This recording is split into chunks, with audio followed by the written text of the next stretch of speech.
Welcome back to another video. To follow up on my last post on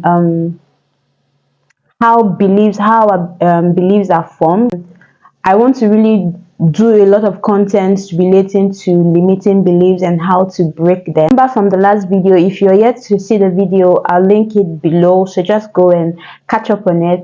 Remember I mentioned that one of the ways to break your limiting belief, one of the major ways to break your limiting belief is through affirmations. And the reason why we need to use affirmations to break the beliefs that we want to change is because, like I said, we were not born believing those things. Someone said it to us or something happened. And most of the times, the way the belief comes in, it comes in through our five senses. That's hearing, tasting, seeing, feeling, and what's the fifth one? And sight and perceiving. Yeah. So sorry. And perceiving. Some of the things you don't eat right now is because when you were younger, you tasted it and the taste didn't feel good to you, and you just built that belief that I don't like this. And whenever that is brought to you, you already have this I don't eat this is a belief. Like, you already know that I don't eat seafood, I don't eat that, I don't whatever, right? You wonder why the Bible mentions that faith comes by hearing, and faith can be negative faith or positive faith. So most times we have faith in our fears. So you have so much faith in your fears that you believe your fears and you trust your fears, right? Or the other, your faith can be in the positive way, where you believe for something good or something positive to happen to you. So your beliefs came into you by hearing, through the felt senses, by hearing, by seeing, by feeling, by tasting, or by perceiving, right? So the only way those things entered you through that way. So the only way you can change that belief that no longer serves you is same way. So you have to, people said those things to you. Now you have to be the one. You're parenting yourself. It's like you are being the mother to your inner child, right?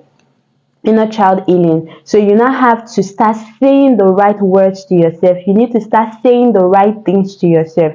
That is why we say affirmations. That is why when you wake up in the morning, you can stay in front of the mirror and just say some positive things to yourself, or before you go to bed at night. I decided to, my next few posts, I'll be recording some of my affirmations and sharing with you guys. So I have affirmation for almost everything. Affirmation for I call them I am affirmations. So I usually start them with I am. I remember the last video yesterday, we said that sometimes saying if I knew what I know now back 2-3 years ago, I would have used this to get the affirmation into myself faster. So I started with I am, and most of the time I had to say that to myself for months before my subconscious mind could believe it, right? But what I have found to work really faster for me, that breaks through the resistance, is instead of starting with I am, I start with I am open to believing that I am worthy. I am open to believing that I am abundant. I am open to believing that I am loved, right? So I will be recording some affirmations and sharing affirmations on different money affirmations, worthiness, feeling love, like a lot of affirmations I'll be recording. But I decided to do this video to just like do a little prep to also share why we say affirmation. Most of these are limiting beliefs. We develop them as a response to painful experiences we had growing up, right? That is when we develop this belief. So I don't know, in Africa, here in Nigeria, when our parents, there's this thing our parents used to do, our parents would, and I think that's one of the major ways we develop as children. We developed trust issues, right? Maybe our parents, our dad or our mom. In my case, I'll say my dad, because I really didn't grow up with my mom. So my dad would want to go out, and as a child, you're just excited and say, "Daddy, I want to go out with you." And daddy will tell you, "Go put on your shoes." Don't believe them. That's the first way they broke our trust. Don't believe them, right? They'll tell them, go put on your shoes. Then you go, they'll tell you rather to go put on your shoe. You go in to wear your shoe, you come out and your dad is no longer there. And first, that is the first way you start breaking the trust.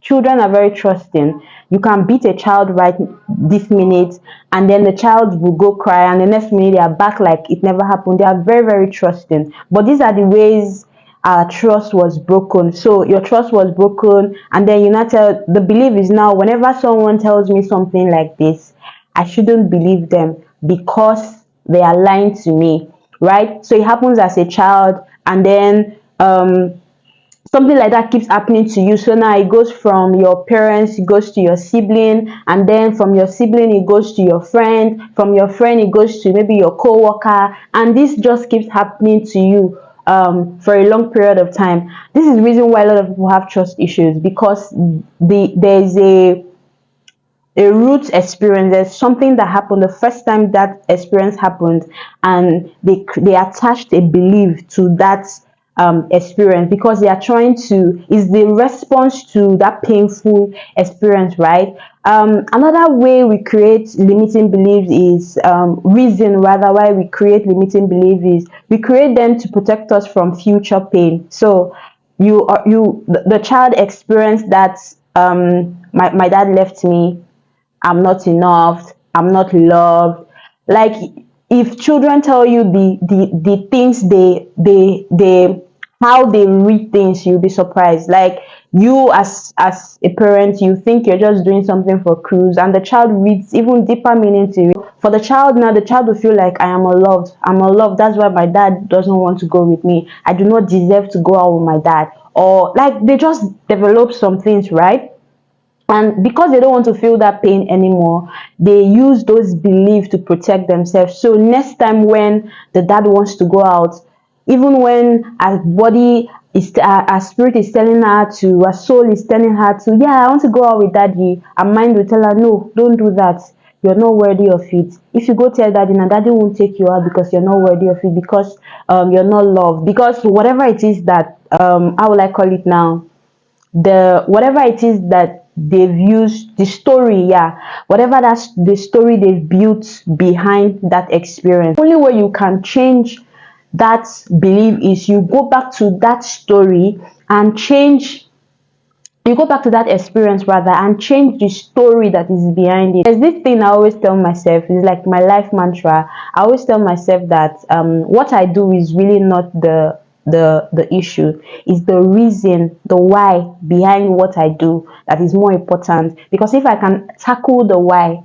for instance, my fear of YouTube, why have I been scared? I had to see that, okay, why does this keep coming up every time I try to film a video? I'm always feeling this way. I had to sit and I went to the root of it, and I'm like, oh, it's a feeling, it's a belief of not being worthy, it's a belief of feeling like people that do YouTube, they are a certain type of way, they speak a certain type of way. I am not worthy, I am not enough to be, I don't speak that way, I don't act that way, I don't look that way. So I when I got to that why, yes, the belief is still there, but now it gives me, instead of just like, you know, when you're clearing grass, instead of just tackling you cut it down from the root, right? And so that's what I'm doing now. I have the right affirmations to tackle the issue from the root. So another thing about limiting belief is they are often subconscious, right? Remember yesterday I told you that the from your belief to your thoughts to the feeling, they are all internal, and they affect your outer results. So the internal affect your our mind is divided into two. So we have the conscious mind, which is the mind. So you're listening, as you're listening to me right now, your conscious mind is the mind that is hearing what I'm saying. Then you see there's another part of your mind that is thinking of something else. That's something else. That is your subconscious mind. So the mind is divided into the conscious and the subconscious mind. And most times our beliefs, not most times, our beliefs are always ingrained in our subconscious mind. It's always in our subconscious mind. That's why sometimes you do things, you we call it reflex. We call it reflex because the body, our mind is sometimes we feel like our mind is in our head. Our mind is our whole body.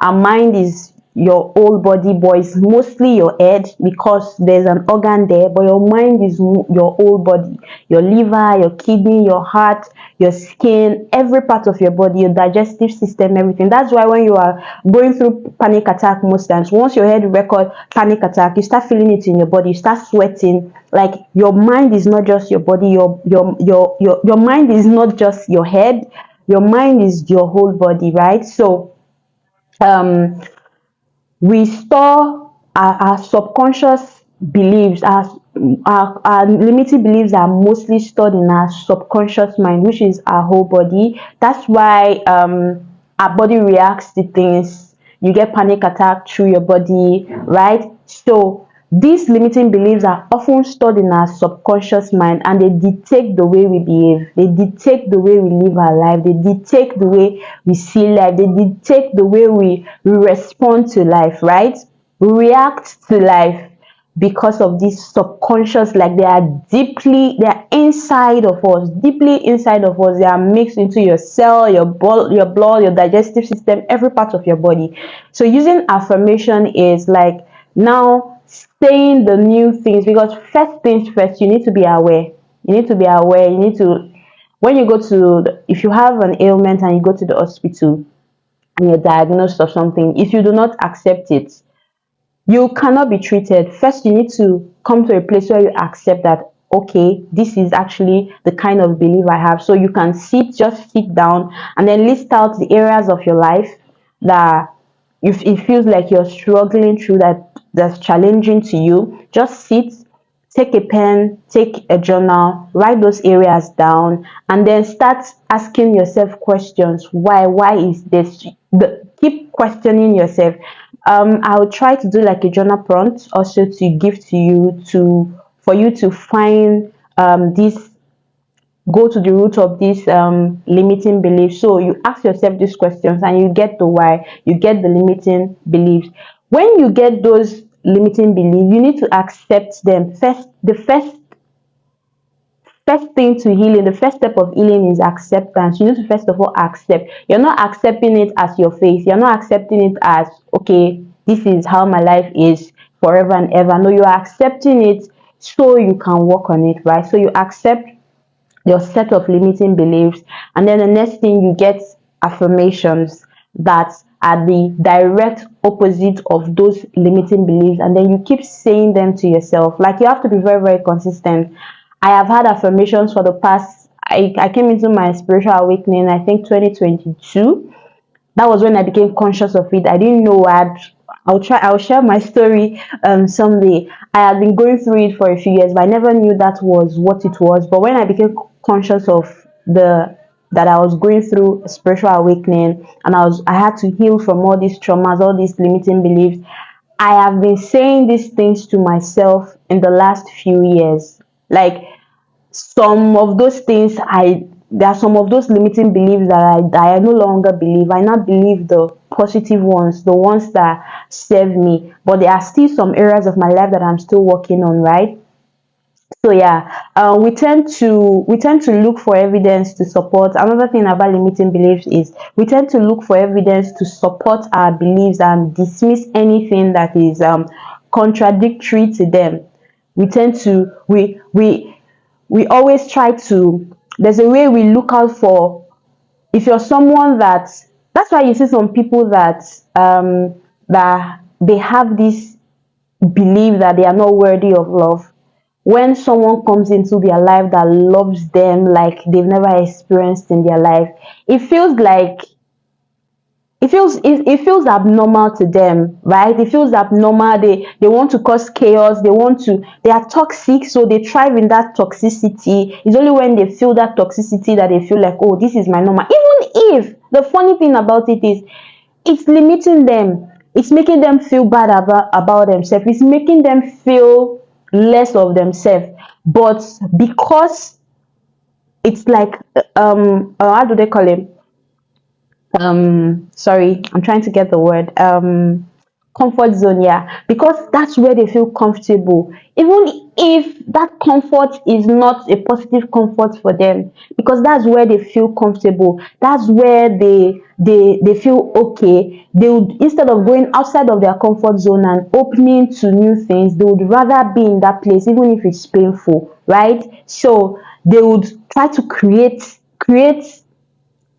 issues to bring out that toxicity so they can feel good about themselves.